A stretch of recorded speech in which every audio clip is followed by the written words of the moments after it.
binatang ini, sistem anti Hamasiyah ini, itu tidak bisa menolong perempuan pelacur itu atau sistem Babel itu, nggak bisa.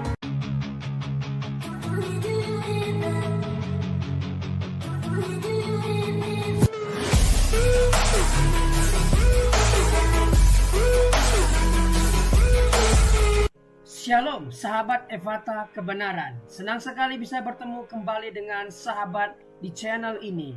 Saya berterima kasih karena sahabat sudah mampir dan mengikuti channel ini sampai hari ini.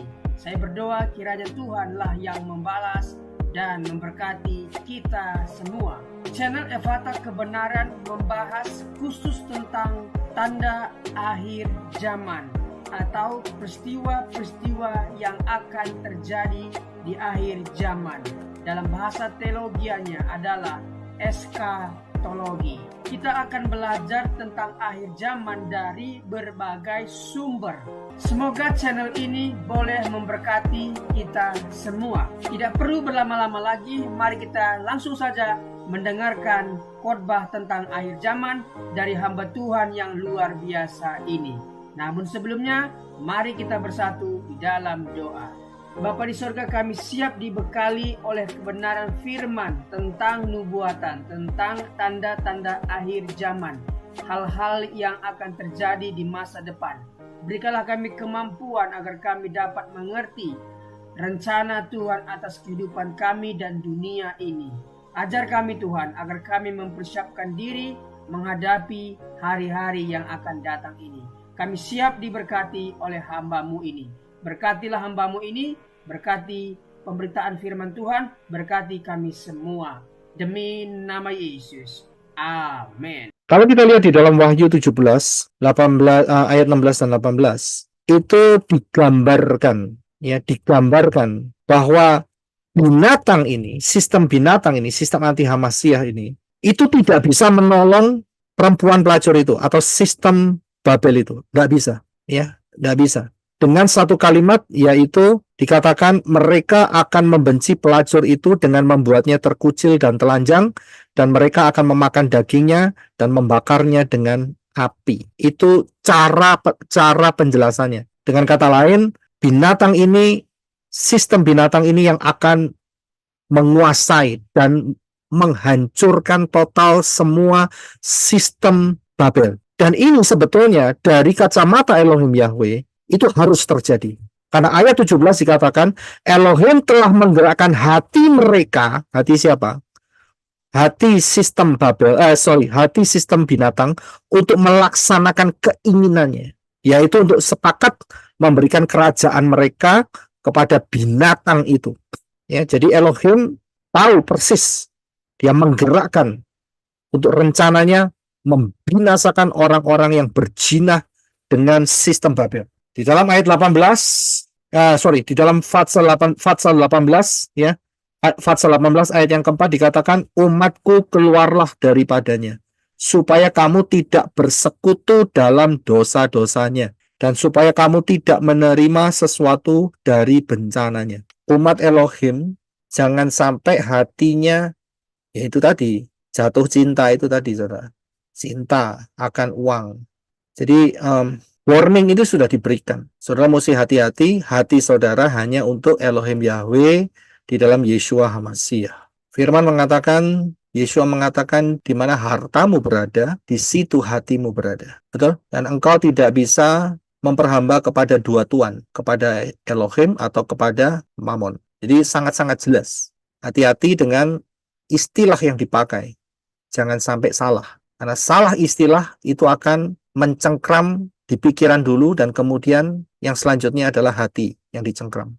Ya, jadi kita bisa melihat bahwa sistem yang sekarang kita lihat ini akan berbalik, saudara. Ya, tidak lagi perempuan menunggangi binatang, akan tetapi sistem daripada Babel, perempuan itu akan tumbang, ya, akan tumbang. Nah, setelah tumbang, maka langkah terakhir yang kita bisa lihat adalah sistem the beast. Masa 666 itu akan berkuasa.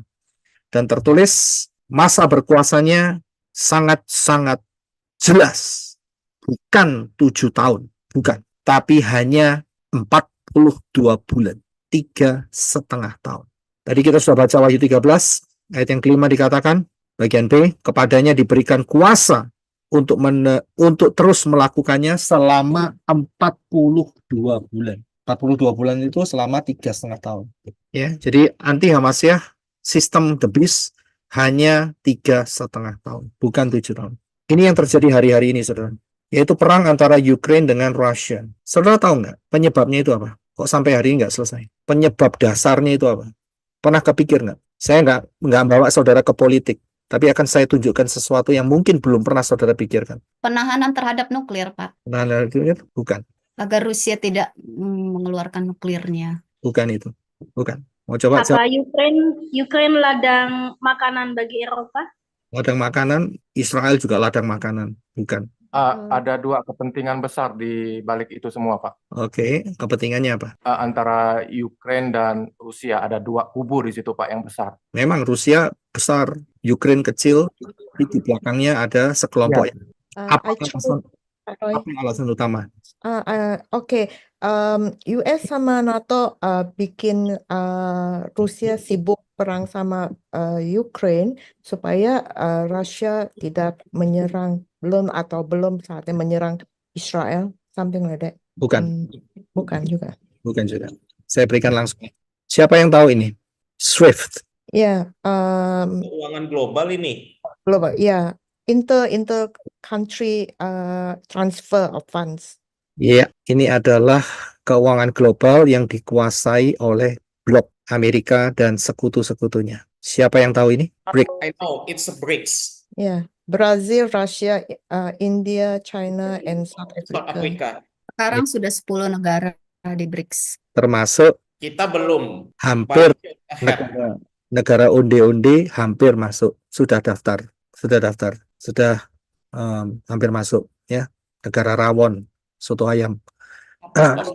Ya, jadi sebetulnya inilah yang menjadi titik pusatnya. Yang satu SWIFT dan dasarnya adalah dolar. Yang satu BRICS. Dasarnya BRICS apa? Pakai mata uang masing-masing. Bukan. BRICS itu dasarnya adalah gold, emas. Kalau SWIFT dasarnya dolar mencetak tanpa dasar emas, dan BRICS dicetak dengan berdasarkan stok emas. Saya nggak soal ngomong saudara boleh nyimpan emas atau tidak, bukan itu. Saya tunjukkan bahwa inilah pertempurannya, currency war. Saya bisa lihat, ini currency war. Dan ini perang adalah perang yang memakan banyak jiwa.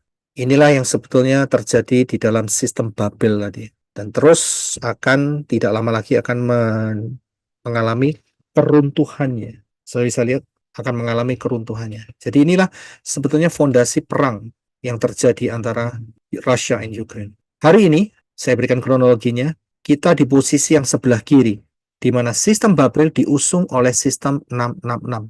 Dan nantinya, dunia ini, kita sudah lihat akhirnya, yaitu sistem The Beast, itu akan berkuasa. Kronologinya bagaimana? Dikatakan Matius 24 ayat 37-42. Dan sebagaimana pada zaman Noah, demikian pula kedatangan anak manusia akan terjadi. Sebab sebagaimana mereka hidup pada hari-hari sebelum air bah, makan, minum, kawin, dan dikawini, ya kan? Ini kan sistem Babel, saudara. Sampai pada hari Noah masuk ke dalam bahtera, dan mereka tidak menyadari. Sampai air bah itu datang dan melenyapkan semuanya. Demikian pula kedatangan anak manusia akan terjadi. 40 akan dilanjutkan oleh ada 2 orang yang bekerja di ladang, yang satu diangkat, yang satu ditinggalkan. Dan selanjutnya dikatakan ada 2 orang perempuan yang sedang mengilang, yang dengan batu kilangan. Dulu pakai batu kilangan, hari ini pakai blender, ya kan? Sama-sama kerja di dapur, yang satu diangkat, yang satu ditinggalkan. Saya bisa lihat kronologinya adalah setelah sistem Babel diusung sistem 666, the next event adalah ini dia, Harpaso. Harpaso adalah the next event. Dan Haleluya. Harpaso, maka sistem Babel itu akan geletak, runtuh, tumbang, dan langsung diganti dengan sistem The Beast. Sistem 666 berkuasa selama 42 bulan. Harpaso itu ada di tengah-tengahnya. Apa itu Harpaso? Kita baca di dalam 1 Tesalonika 4, 16, 17. Kalau saudara cari di dalam bahasa Inggris tulisan rapture, saya jamin 100.000, 1 juta% tidak akan pernah ditemukan. Tidak akan pernah. Kalau tulisannya betul-betul rapture, nggak akan pernah. Saya bisa lihat ya. Karena di dalam 1 Tesalonika 4, 16, 17 ini ada kata diangkat, bahasa Inggrisnya caught up. Kita lihat di dalam bahasa Yunaninya adalah harpazo. Harpazo, ya, harpazo yang dipakai. Dan kata harpazo ini bukan cuma dipakai di sini saja, ya. Harpazo ini dipakai di dalam 2 Korintus 12 ayat 2 sampai 4. Jadi kata harpazo ini juga muncul lagi di dalam peristiwa di mana saat itu Rabi Saul, Rasul Paul menuliskan dalam 2 Korintus 14 tahun yang lalu, dia cerita dia direngut spiritnya, rohnya, dan dibawa ke Shamayim level yang ketiga. Dengan kata yang sama bahasa Inggrisnya yaitu karab, bahasa Yunaninya adalah harpazo. Jadi diambil, direngut begitu. Ya, diangkat. Kata harpazo ini juga dipakai di dalam Kisah Rasul pasal 8 ayat 39. Di sini juga dikatakan harpazo, mengangkat. Roh Yahweh mengangkat Filipus, memindahkan. Kalau kita bisa lihat di dalam bahasa New King James-nya adalah cut away, ya, cut away. Dan satu lagi, harpazo ini juga dipakai di dalam Wahyu 12 ayat 5. Perhatikan kata harpazo itu mempunyai beberapa sudut pandang yang bisa kita lihat di atas, yaitu catch up, take by force, catch away, pluck, catch, atau to pull. Definisinya adalah to seize, carry off by force. To seize, ya, bukan seize. To seize on. Dan kemudian to snatch out or snatch away. Jadi, seperti kasusnya daripada Filipus, setelah membaptis sida-sida, dia langsung ruah Yahweh Elohim bawa dia. Snatch out. Catch away. Take by force. Diambil begitu saja. Saudara bisa lihat? Dan inilah yang merupakan pengembangannya, itu dikatakan sebagai rapture. Saudara bisa lihat? Tapi kata yang dipakai adalah harpazo. Dijelaskan dari 4 ayat yang saya berikan pada saudara, termasuk di dalam Wahyu 12, anak laki-laki itu langsung dibawa, begitu lahir langsung dibawa dengan force, harpazo. Kemana? Ke God's throne, Yahweh throne, di takhta Elohim Yahweh. Dan ini akan terjadi persis seperti yang dikatakan di dalam 1 Tesalonika tadi. Kemudian kita yang hidup, yang masih tinggal akan harpazo. Tapi harpazonya di sini bukan seperti Filipus dipindah ke tempat lain begitu, ke Samaria. Tidak. Tidak tahu ke tempat mana saat itu ya. Dia ada di Samaria sebabnya. Dipindah begitu saja, tidak. Tetapi yang dikatakan di sini adalah diharpazo bersama-sama dengan mereka dalam awan-awan ke dalam pertemuan Yeshua di angkasa. Di angkasa loh, bukan di bumi, bukan dipindahkan, disembunyikan di tempat lain, tidak, di angkasa. Dan kemudian setelah itu apa yang terjadi? Demikianlah kita akan senantiasa, nggak balik lagi saudara, berada bersama-sama Adon Yeshua. Saudara bisa lihat, bukan berarti seperti Filipus dipindahkan, disembunyikan. Tidak demikian. Diharpazo kemana? Shamayim, di angkasa. 1 Tesalonika 4, 16, 17, dan Wahyu 12, ayat yang keberapa tadi? Yang kelima. Inilah harpazo. Take by force. Force-nya siapa? Ruah Yahweh Elohim. Yang ada di mana? Yang ada di dalam saudara dan saya. Saya bisa paham di sini mengenai kata rapture yang sekarang ini berkembang ke arah kata rapture, sebetulnya asal intinya dari caught up, take by force, catch away, snatch out, snatch away. Harpazo, take by force, caught up, to snatch away, diangkat, dibawa, direnggut. Ya sekarang ini memang dipakai rapture, begitu. Tapi akar katanya itu ada di sana, harpazo. Sudah bisa lihat? Harpazo dibawa ke tahta Elohim. Jelas dalam Tesalonika tadi, di dalam Wahyu tadi, ke tahta Bapa Yahweh. Nggak kemana-mana, saudara. Nggak kemana-mana. Yang ngajari ini adalah Rabi Sol dan Rasul Yohanan. Sudah bisa lihat? Rabi Sol dan Rasul Yohanan, yang dua-duanya adalah orang Yahudi. Yang tahu persis, terutama Rabi Sol, orang Farisi, Sanhedrin, ngerti banget. Very understand. Sangat-sangat mengerti akan hal ini. Karena orang Farisi percaya. Dan dia buktikan, udah lihat Yeshua. Nggak seperti orang Saduki. Untung yang dipilih seperti itu. Memang rencana Bapak Yahweh. Bukan orang Saduki yang dipanggil. Karena orang Saduki nggak percaya. Jadi hati-hati. Rabi Sol. Kita kan nggak mungkin lebih pintar dari dia. Dia luar biasa, saudara. Dipakai Bapak Yahweh dengan ajaib. Jadi pengajaran ini adalah pengajaran yang betul-betul dari fondasi yang benar.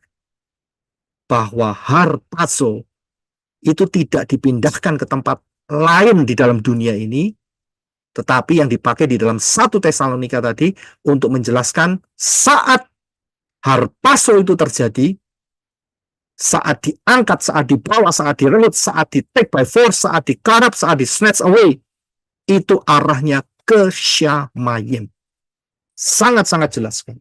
Dan yang terpenting, bukan cuma dari kata saja yang dipakai, akan tetapi dari pengajarannya. Dari pengajarannya. Ingat, Yeshua pernah mengatakan di dalam Yohanes 14 ayat 2-3. Silakan Brother Enoch. Yohanes 14 ayat 2. Di rumah Bapakku ada banyak tempat tinggal, dan jika tidak, telah aku katakan kepadamu, aku pergi untuk menyediakan tempat bagimu. 3. Dan jika aku pergi serta menyediakan tempat bagimu, maka aku datang lagi dan akan menjemput kamu kepadaku, supaya di mana aku berada, kamu pun berada. Ya, terima kasih. Dan saat Yeshua mengatakan ini, hanya dengan murid-murid. Tidak dengan ahli Torah, imam-imam kepala, tidak dengan orang Saduki atau Farisi yang lainnya, tidak juga dengan publik atau masyarakat umum. Yeshua mengatakan khusus untuk murid-muridnya, aku datang lagi dan akan menjemput kamu. Sebelum peristiwa apa? Sebelum peristiwa kedatangan Yeshua HaMashiach yang kedua. Ini adalah kata kunci untuk harpazo. Yeshua sudah menggaransinya. Dia akan jemput saudara dan saya masuk Amin. kerajaan Elohim di Syamayim dengan tubuh kemuliaan. Kalau sudah pakai tubuh kemuliaan, nggak akan balik lagi dalam tubuh jasmani. Ada yang mau? Ya tidak mau. Kalau bahkan ya sudah selesai. Nggak mungkin lagi tergoda. Nggak mungkin. Udah pakai tubuh kemuliaan. Beda dengan malaikat-malaikat yang belum teruji. Beda. Malaikat-malaikat belum teruji, kepingin jadi manusia. Untuk apa? Merusak rencana Elohim Yahweh. Tapi kita sudah melihat sengsaranya hidup di dalam tubuh yang gelap. Tubuh fana ini. Penuh dengan kelemahan, penuh dengan banyak hal negatif dan sebagainya. Kita merindukan tubuh yang baru yang seperti Yeshua HaMashiach. Begitu dapat, nggak mungkin balik lagi. Nggak ada firmannya. Balik lagi setelah manusia jadi manusia sempurna, jadi seperti manusia alamiah lagi, kemudian kawin lagi. Ya kan? Tidak seperti itu. Ada satu pemahaman, ya, pengajaran yang mengatakan kalau seseorang ini mati, couples, suami istri mati, dia akan pindah ke salah satu bintang dan mempopulasi menjadi Adam dan Hawa yang baru. Pengajaran apa itu? Pengajarannya siapa itu? Siapa yang tahu? Jadi kalau suami istri mati, yang percaya akan pengajaran ini, kemudian mereka akan ditaruh di salah satu bintang di atas. Kalau saya lihat bintang kan, ya kan banyak kan. Salah satu, nah kemudian mereka akan menjadi Adam dan Hawa yang baru untuk mempopulasi bintang-bintang itu, planet-planet itu. Itu pengajaran siapa? Martabak ya, Pak? Reinkarnasi, reinkarnasi bukan Pak? Bukan, bukan. Pengajaran siapa? Martabak, Pak. Kalau martabak 72 bidadari, beda. Apalagi yang kena pager itu hilang itu alatnya. Bukan itu. Bukan. Ya. Israel pinter. Jujur nanti Pak, Kenapa? jujur belum pernah dengar saya. Oke, saya kasih. Mormon. Kenapa, Brother Henok? Mormon? Betul. Mormon. Itu pengajaran Mormon. Pernah dengar Mormon? Pernah dengar namanya. Pernah. The letter this sign, kalau nggak salah, saint of Jesus Christ. The letter D. Mormon. Kalau jalan pakai bajunya seragam, atas putih bawah hitam, selalu di situ. Ini bukan saksi Yehova ya, bukan ya. Mormon. Ini banyak di Utah. Ya, state di Utah di atasnya. Di Indonesia sudah ada, Pak. Surabaya sudah ada, Pak. Kenapa? Di Surabaya sudah ada. Wah, pasti mereka akan nyebar. Pasti. Jogja juga ada satu, Pak, di Diponegoro. Pasti. Itu grup Mormon mengajarkan seperti itu. Suami istri mati dua-dua, kemudian mereka pindah ke salah satu planet dan menjadi Adam dan Hawa yang baru. Itu Mormon. Tetapi tidak seperti apa yang dikatakan oleh Dafar Elohim. Harpatso. Kita akan diberi tubuh yang baru, tubuh kemuliaan. Ya, dan tidak akan kembali lagi ke dalam tubuh yang kemudian kepingin kawin lagi, kepingin apa itu namanya, sakit-sakitan lagi, kena flu lagi. Tidak mungkin itu terjadi. Dan ingat bahwa masa 666, sistem 666 yang lamanya 42 bulan itu adalah murka Elohim. Saudara dan saya yang ada darah Yeshua HaMashiach, janji firman, kita tidak dimurkai. Kalau tidak dimurkai, apa masih tetap tinggal di bumi? Ya tidak. Kemana? Ya ke Samayim, tempat yang tidak dimurkai. Jadi sangat jelas. Begitu rapture, mohon maaf, nggak pakai kata rapture lagi, harpatso. Begitu harpatso, dapat tubuh kemuliaan, mengenakan tubuh kemuliaan, tubuh kita diganti dengan tubuh kemuliaan, yang mati dibangkitkan dulu, kemudian bertemu dengan Yeshua HaMashiach di awan-awan dan tinggal bersama-sama Yeshua HaMashiach selama-lamanya. Selama-lamanya. Nggak akan pernah jatuh lagi. Ya, inilah harpatso. Anak laki-laki adalah para mempelai Yeshua HaMashiach. Ini Wahyu 12. Yang diharpatso ke Shamayim. Kepa pernah menanyakan sesuatu kepada Yeshua. Dan saya yakin ada dari antara saudara yang mengalami seperti apa yang ditanyakan oleh Kepa. Kalau saudara meninggalkan atas instruksi, atas apa yang dikatakan oleh Yeshua, tinggalkan mereka. Dan mereka meninggalkan saudara, ini sebaliknya ya, boleh dibolak-balik. Karena saudara ditinggalkan karena satu perkara, yaitu karena nama Yeshua HaMashiach. Ingat, Yeshua janji sama saudara, kamu akan menerima 100 kali ganda, 100 kali lipat, dan akan mewarisi hidup kekal. Asalkan karena nama Yeshua HaMashiach. Kamu akan menerima 100 kali lipat. Bukan berarti menerima 100 kali lipat, menerima 100 ayah, 100 ibu, 100 isi, 100 anak, 100 ladang. Bukan. Kamu akan menerima rewards yang berlipat-lipat kali ganda, bahkan 100 kali lipat. Apa yang kamu alami di dunia ini tidak akan sebanding dengan kemuliaan yang akan engkau terima. 100 kali ganda. 100 kali lipat. Apa yang tidak pernah dipikirkan oleh keluar dalam hati atau pikiran akan disediakan oleh Elohim Yahweh bagi mereka yang mengasihi Dia. Mungkin saudara tidak tahu kenapa kok sampai saya ditinggalkan oleh orang tua, anak, suami, istri, teman, atau siapa saja. Karena aku tetap berpegang teguh kepada nama Yeshua. Kamu akan menerima rewardsmu 100 kali lipat.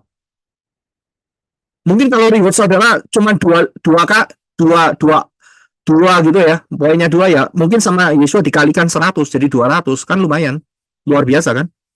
Dan bukan cuma di situ, dan akan mewarisi hidup kekal. Mengapa kok ada dikatakan akan mewarisi hidup kekal? Kalau sampai nggak berani meninggalkan mereka-mereka itu dan tidak berani ditinggalkan mereka-mereka itu karena nama Yeshua, maka saudara terkontaminasi dengan spirit mereka. Saat saudara terkontaminasi, berarti ada spirit kompromi dan saudara keluar jalur dan besar kemungkinannya hilang. Karena itu siapa yang berani meninggalkan demi nama Yeshua, demi nama Yahweh dalam Yeshua HaMashiach, dan berani ditinggalkan karena nama Yeshua, karena tetap stay, tetap terikat dengan nama Yeshua, akan dapat hidup kekal. Pilih mana? Ikut ayah ibu 15 tahun. Ikut suami sampai dia tua jenggoten 60 tahun. Ikut anak, karena usianya sekarang sudah 60 tahun, ikut anak mentok 40 tahun sampai 100. Tapi ikut Yeshua, kekal. Pilih mana? Pilih Yeshua dong, Pak. Mau pilih orang tua, mau pilih ayah, mau pilih ibu, mau pilih saudara laki-laki, saudara perempuan, mau pilih suami, mau pilih istri, mau pilih anak, atau pilih Yeshua. Pilih Yeshua. Saudara, Pilih Yeshua, Pak. bahkan sebentar lagi sudah hampir rapture.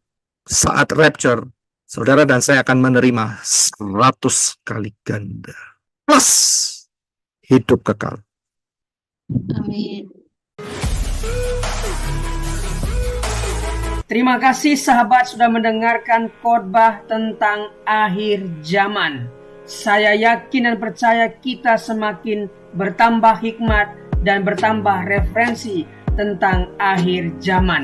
Channel ini dibuat secara sadar untuk mengumpulkan pembahasan tentang akhir zaman, nubuatan tentang akhir zaman, agar kita punya satu channel membahas khusus tentang kejadian-kejadian di akhir zaman. Para pembicaranya juga dari berbagai-bagai interdominasi, baik dari Protestan, karismatik, Katolik, dan berbagai-bagai pendeta di seluruh Indonesia, tentunya yang membahas tentang akhir zaman. Semoga channel ini memberkati kita semua. Firman Tuhan mengatakan Matius 13 ayat 39, musuh yang menabur benih lalang ialah iblis, waktu menuai ialah akhir zaman, dan para penuai itu malaikat.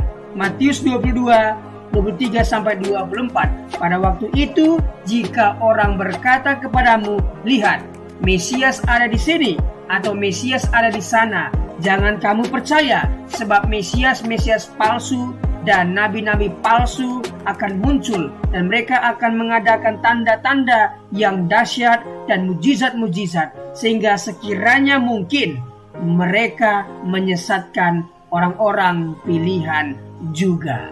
1 Tesalonika 4 ayat 15-16. Ini kami katakan kepadamu dengan firman Tuhan, kita yang hidup, yang masih tinggal sampai kedatangan Tuhan, sekali-kali tidak akan mendahului mereka yang telah meninggal. Sebab pada waktu tanda diberi, yaitu pada waktu penghulu malaikat berseru dan sangkakala Allah berbunyi, maka Tuhan sendiri akan turun dari sorga dan mereka yang mati dalam Kristus akan lebih dahulu bangkit. Matius 24 ayat 24. Karena itu berjaga-jagalah, sebab kamu tidak tahu pada hari mana Tuhanmu datang. Matius 26 ayat 64. Jawab Yesus, engkau telah mengatakannya, akan tetapi aku berkata kepadamu, mulai sekarang kamu akan melihat Anak Manusia duduk di sebelah kanan yang Maha Kuasa dan datang di atas awan-awan di langit. Tuhan akan menjemput kita di langit dan kita akan datang menyongsong Dia di langit sampai nanti kita akan memerintah di kerajaan 1000 tahun. Tuhan Yesus memberkati. Mari kita berdoa.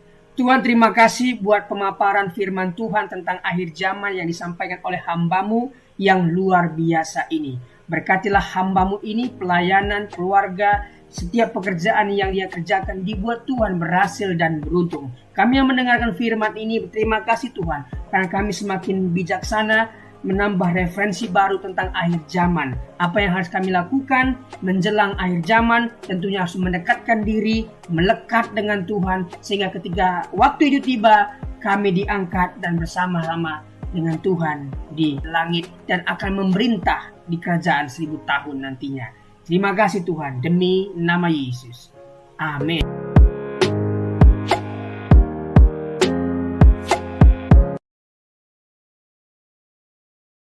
Nó nấu cho mình tác lỗ để bởi sẩy bù phá y chẳng mày dầu giá bù phá tê cháu trong sai liệu tê lưng ở tàu in nấu nè tê cháu xin cồn tê cháu xin nè cho mình xin bay bài đi tròi đi dẫn đi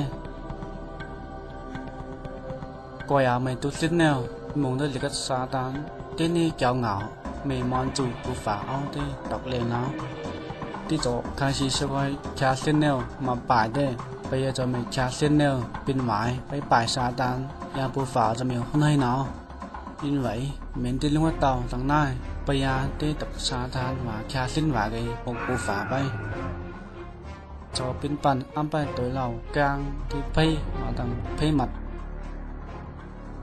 bây ăn xây dựng cái lò miền bàn play mà nè cho chơi miền bù phá cháu bù phá nè đi dùng cho vần mà cháu ăn xây dựng cái lòวันใดจัดเดี๋ยวจะอยู่ไหนเดี๋ยวเจ้าเพี้ยนำมากูต้องใส่ตูต้องใส่แต่ไปจะใจเหม็นเดี๋ยวเจ้าเหลวไปเดี๋ยวกูทันอีกไงไหนเดี๋ยวจะไอ้หญิงเด้มันเจ้ากันผู้ชายแนวกันไม่ยังแนวเดี๋ยวเจ้ากันมาเนี่ยจะเจอกันไปป่ายเด้cô cần phải lấy phải cô nên xây giải cái bây giờ bù phá tới cho cháu ăn xuân neo cần nhậu cái xây mà cho mày qua yêu tiền cha ăn xuân cái này mày cô mà nè mình ban này lại bù phá cho sang cần nhả cô mà cái mình chân kia nào mà ngày tôi này kinh tôi này cho ngày thay bây giờ in đâu cần mà bù phá hô si trong xây cần quay mấyวันnè tu pay tu satani bản năng càng đấy thì giờ không năng lo mà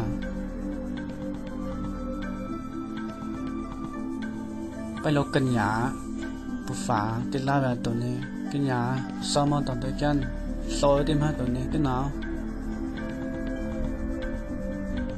ไปยากันจะต้องไปกลางกินน้ำมันลงไปกินลงไปจะไม่ฝามละnhư vậy bố phá càng bố giá soi cần lo mình thái đi vào nè bây giờ cần lo mình phạm cho bố phá khát tuấn đấy như bố phá mình đã phạm nó mình soi cần lo mình phạm soi miếu con căn này nào soi cho khát tuấn bay tổng nhà bạn nón phe với căn sung thu phe có bên này nào bây giờ quay cần lo mình bố phá chảo màยิงปืนฝาเอานางเหล่านี้กันจูนำทางเบียดทายาในกันฝาไหม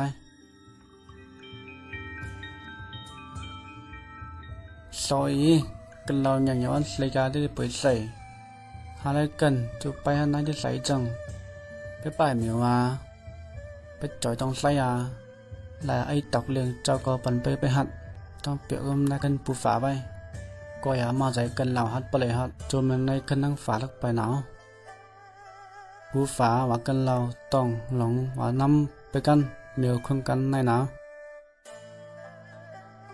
quay bố phá ní tí nhận chạy hơn nín cần như vậy cần lao mình ấy dính tới mà cháu bây giờ tôi cho y lọc tộc tê Giê-xu đón xây ra cây mà cho phạm cần lao bây giờ y tế cần lao cho mày ngày ngủ in vậy Giê-xu lâu mà khá lỗi cần lao Giê-xu vậy liệu nó cháu phạm cần lao cho ngài thái yêu sĩ sư cha ní ông lúc thế mà sao phạm cần lao bay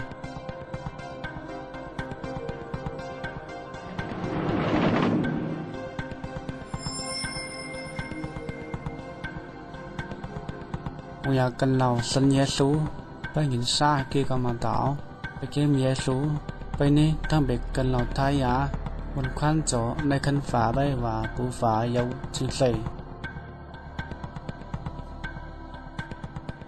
บางอย่างมีสัญญาสลาวนี้นิท้ายยาในจะไปเกมไพ่ไปที่ไต้ฟุ้งมีไต้ต่อยปูฝาเจ้าตีปอยไพ่ซอยบางอย่างกันเราไม่ไปเกมGiê-xuหนาวมีตั้งวางเขาปูฝาปั๊มเขาGiê-xuกลางหนาวไปปลายไพ่ไปเกมไพ่cho lòng pi bay yêu hồ yêu khăm vàng cần lao kiếm Giê-xu ní cần lao thái á chỗ này khăn tiếng phá bay như vậy Giê-xu cho dây tón con luôn với căn theo khá lâu tàu nào khăn bay nó thằng bùa phá tầng này vàng nhà tôi ở sân Giê-xu ní chỗ này khăn phá bay và bố phá nai yêu chứng sẻ.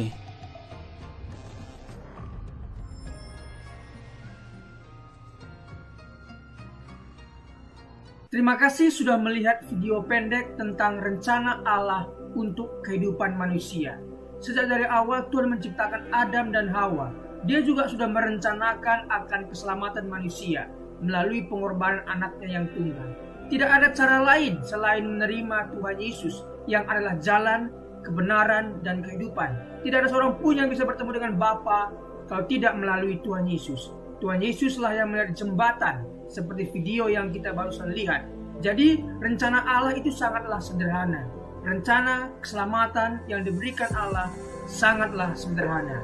Mari kita lihat artikel berikut ini. Rencana keselamatan Allah yang sederhana namun penuh kuasa. Hai kawan, saya akan mengajukan pertanyaan yang paling penting di dalam kehidupan ini. Kebahagiaan dan kesusahan Anda di masa akan datang bergantung pada jawaban Anda. Pertanyaannya adalah, apakah Anda sudah diselamatkan? Ini bukan pertanyaan tentang perbuatan baik Anda, bukan juga apakah Anda anggota gereja, tetapi apakah Anda sudah diselamatkan? Apakah Anda yakin akan masuk surga setelah meninggal dunia? Alkitab berkata bahwa untuk dapat masuk surga, seseorang harus dilahirkan kembali. Dalam Yohanes 3 ayat 7. Yesus berkata kepada Nikodemus, kamu harus dilahirkan kembali. Karena yang dilahirkan dari daging adalah daging, yang dilahirkan dari roh adalah roh. Dalam Alkitab, Allah memberikan rencana bagaimana caranya untuk dapat dilahirkan kembali, yang berarti diselamatkan. Rencananya sangat sederhana. Anda dapat diselamatkan hari ini juga. Bagaimana caranya? Langkah pertama, Anda harus sadar bahwa Anda adalah orang berdosa. Karena semua orang telah berbuat dosa dan telah kehilangan kemuliaan Allah. Roma 3 ayat 23. Karena semua orang lahir dengan hati yang berdosa, hati yang dari daging. Anda adalah orang berdosa dan terpisah dari Allah karena dosa. Sebab upah dosa ialah maut. Roma 6 ayat 23. Ini artinya pemisahan kekal dari Allah di dalam neraka. Manusia ditetapkan untuk mati hanya satu kali saja, dan sesudah itu dihakimi. Ibrani 9 ayat 27. Tetapi Allah sangat mengasihi Anda. Dia telah memberikan anaknya yang tunggal, Yesus, untuk menanggung dosa Anda dan mati untuk Anda. Dia, Yesus, yang tidak mengenal dosa, telah dibuatnya menjadi dosa karena kita, supaya di dalam Dia kita dibenarkan oleh Allah. 2 Korintus 5 ayat 21. Yesus harus meneteskan darahnya dan mati karena nyawa makhluk ada di dalam darahnya. Imamat 17 ayat 11. Tanpa penumpahan darah tidak ada pengampunan. Ibrani 9 ayat 22. Akan tetapi Allah menunjukkan kasih-Nya kepada kita oleh karena Kristus telah mati untuk kita ketika kita masih berdosa. Roma 5 ayat 8. Meskipun kita tidak dapat mengerti bagaimana caranya, Allah berkata bahwa dosa-dosa setiap orang yang percaya kepadanya telah dibebankan kepada Yesus dan Ia mati untuk kita. Dia dijadikan pengganti kita. Ini adalah kebenaran. Allah tidak dapat berbohong, kawanku. Sekarang Allah memberikan kepada manusia bahwa di mana-mana semua mereka harus bertobat. Kisah Para Rasul 17 ayat 30. Langkah kedua adalah pertobatan. Pertobatan ini adalah sunat hati. Kalau di perjanjian lama Tuhan minta Abraham, Kejadian 17, dan semua keturunannya disunat sebagai tanda perjanjian yang kekal. Makna rohaninya adalah dalam perjanjian baru Tuhan Yesus memperkenalkan tujuan dari sunat jasmani adalah sunat hati, yaitu secara rohani. Sunat jasmani dilakukan sebagai upaya memurnikan diri dan dari aspek medis dapat menghindari sejumlah sakit penyakit. Sunat hati secara rohani memurnikan hidup kita dari dosa dan maut.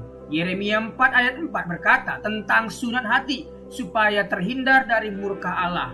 Perbuatan-perbuatan yang jahat adalah kehidupan yang tidak takut akan Tuhan, tidak hidup mengasihi Dia dan tidak beribadah kepadanya. Sunat hati berarti bertobat dari kehidupan yang jahat dan menaati Tuhan. Mengatakan betapa baik, kuat dan dahsyat, adil dan kasih Tuhan hingga layak disembah oleh semua orang. Pertobatan harus disertai perbuatan. Cara berpikir di mana seseorang mengaku dan setuju bahwa ia orang berdosa di hadapan Allah dan mengaku serta menerima pengorbanan Yesus di kayu salib untuk setiap orang percaya. Dalam Kisah Rasul 16 ayat 30-31, penjaga-penjaga Filipi bertanya kepada Paulus dan Silas, "Tuan-tuan, apakah yang harus aku perbuat supaya aku selamat?" Jawab mereka, "Percayalah kepada Tuhan Yesus Kristus dan engkau akan selamat." Percayalah kepadanya sebagai seorang yang telah menanggung dosa-dosa Anda dan mati mengganti Anda, dikuburkan dan dibangkitkan kembali oleh Allah. Kebangkitannya memastikan bahwa orang percaya dapat yakin akan kehidupan kekal. Sesaat Yesus diterima sebagai juru selamat, kebangkitannya memastikan bahwa orang percaya dapat yakin akan kehidupan kekal sesaat Yesus diterima sebagai juru selamat. Tetapi semua orang yang menerimanya diberinya kuasa supaya menjadi anak-anak Allah, yaitu mereka yang percaya dalam namanya.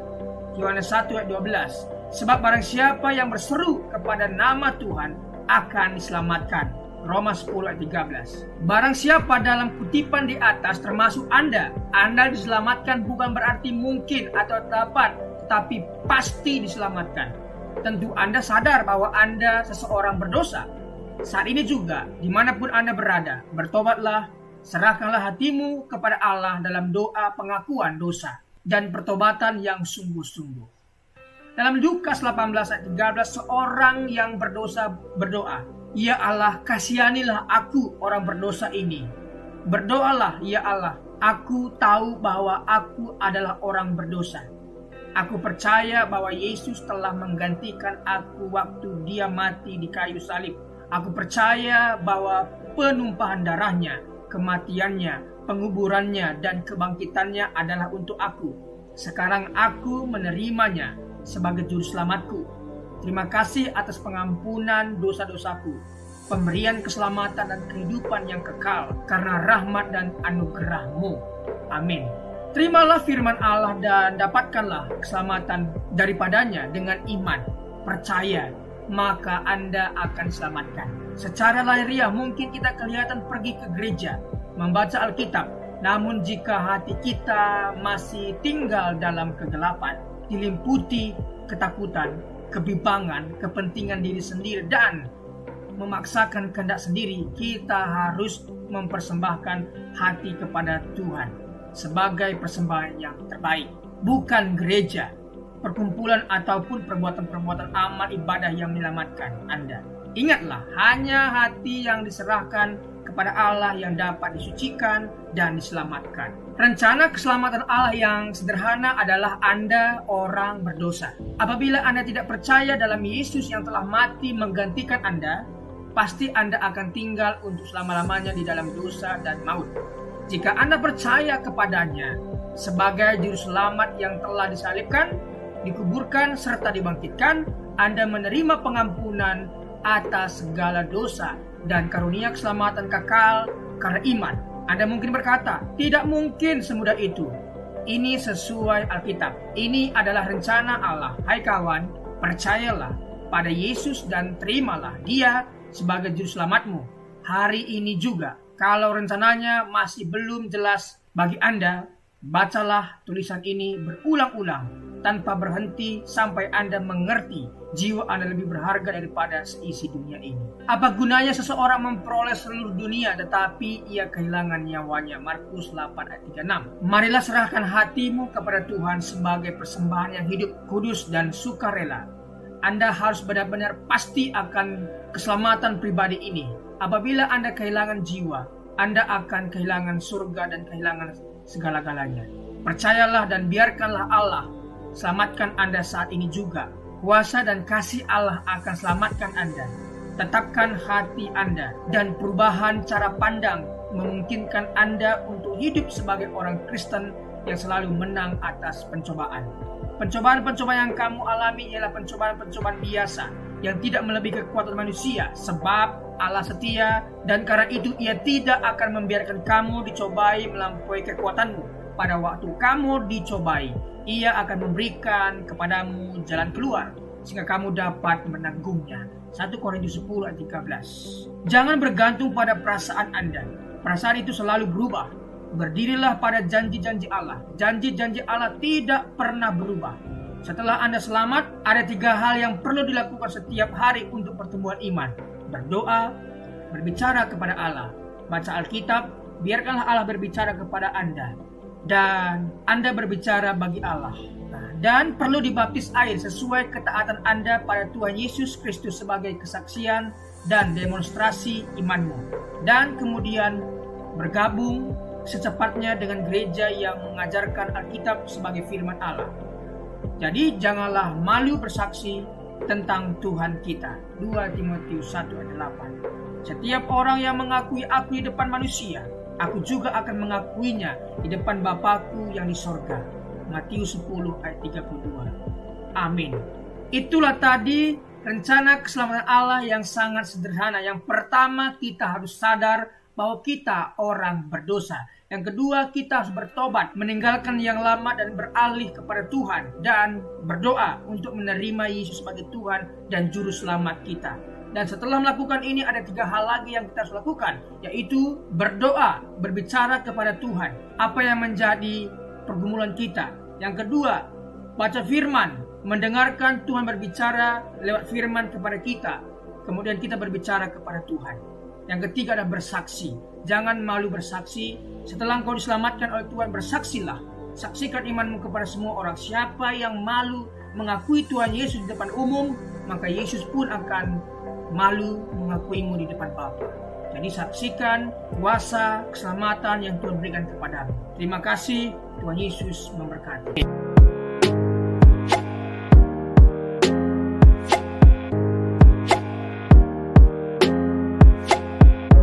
Dalam kesempatan kali ini kita akan membahas satu tema yang cukup baik, yaitu menanti dan berjaga-jaga.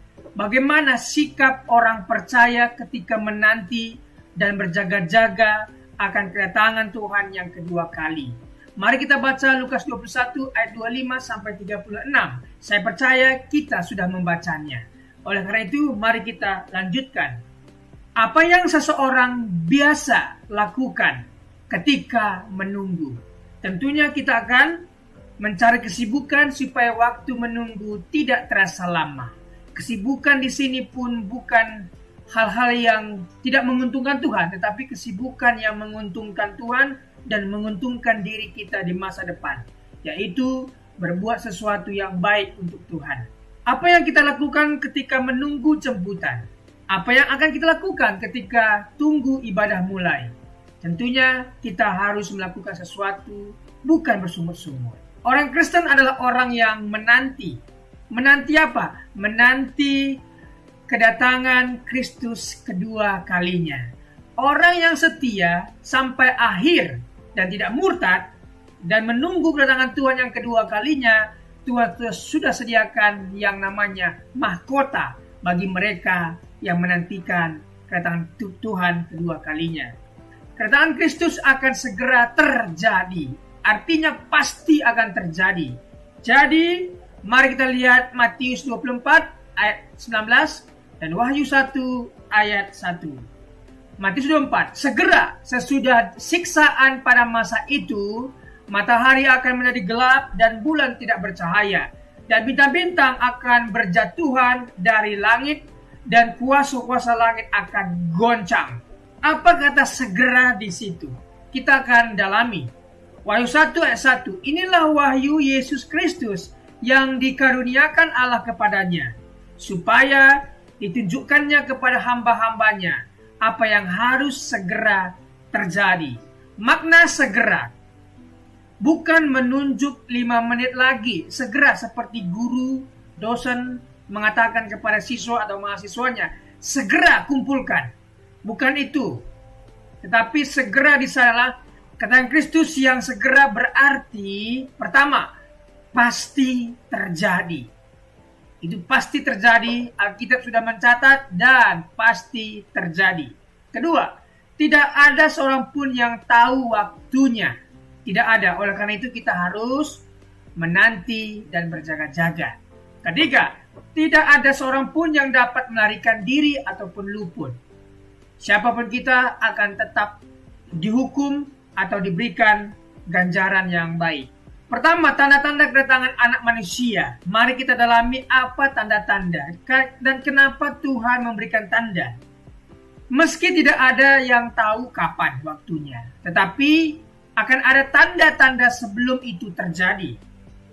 Lukas 21 ayat 25 sampai 26. Dan akan ada tanda-tanda pada matahari dan bulan dan bintang-bintang. Dan di bumi bangsa-bangsa akan takut dan bingung menghadapi deru dan gelora laut. Orang akan mati ketakutan karena kecemasan berhubung dengan segala apa yang menimpa di bumi. Sebab kuasa-kuasa langit akan goncang. Penguasa-penguasa yang ada di langit akan goncang. Tanda kedatangan Kristus sudah dinubuatkan oleh para nabi. Tanda kedatangan Kristus dan penghukuman orang fasik. Bisa dibaca Yesaya 13 ayat 9 sampai 11. Sungguh hari Tuhan datang dengan kebengisan, dengan gemas, dan dengan murka yang menyala-nyala, untuk membuat bumi menjadi sunyi sepi dan untuk memunahkan daripadanya orang-orang yang berdosa. Sebab bintang-bintang dan gugusan-gugusan di langit tidak akan memancarkan cahayanya. Matahari akan menjadi gelap pada waktu terbit, dan bulan tidak akan memancarkan sinarnya. Kepada dunia akan kubalaskan kejahatannya, dan kepada orang-orang fasik kesalahan mereka. Kesombongan orang-orang pemberani akan kuhentikan, dan kecongkakan orang-orang yang gagah akan kupatahkan. Tanda kedatangan Kristus sudah dinubuatkan oleh para nabi. Yang kedua, tanda kedatangan Kristus dan penyelamatan umat Allah. Yoel 2 ayat 30 sampai Yoel 3 ayat 2. Mengapa perlu tanda? Supaya kita terhindar dari penyesatan. Baca Lukas 21 ayat 8. Tidak putus asa oleh penderitaan yang mendahului kedatangan Kristus. Akan ada penderitaan, akan ada penganiayaan. Tetapi bagi kita yang percaya kepada Tuhan, akan diangkat dan diluputkan. Tetapi bagi mereka yang suam-suam kuku, akan dimuntahkan dan mengalami siksaan besar itu. Tidak meragukan janji kedatangan Kristus. Oleh karena itu mari kita tidak meragukan janji kedatangan Kristus. Baca ayat yang ke-29 sampai 33 dan seterusnya. Setelah tanda-tanda terjadi, Yesus datang kedua kali. Haleluya. Perbedaan dengan kedatangannya yang pertama. Ya, dia lahir sebagai manusia kedatangan yang pertama. Dilahirkan dari perawan Maria. Sederhana dan kehinaan seorang hamba. Tetapi kedatangannya yang kedua kalinya berkuasa dan kemuliaan seorang raja. Kedua, kedatangan yang pertama dihukum karena dosa manusia. Kedatangan yang kedua datang untuk menghukum manusia yang berdosa dan tidak bertobat. Aplikasinya, tidak percaya kepada orang-orang yang mencoba meramal atau menentukan waktu kiamat. Yang kedua, ketika melihat tanda, kita semakin yakin mengenai kedatangan Kristus. Tiga, sebagai orang percaya, kita bersukacita menyambut kedatangan Kristus karena ia datang untuk menyelamatkan. Selanjutnya, sikap menanti kedatangan anak manusia itu. Bagaimana sikap kita?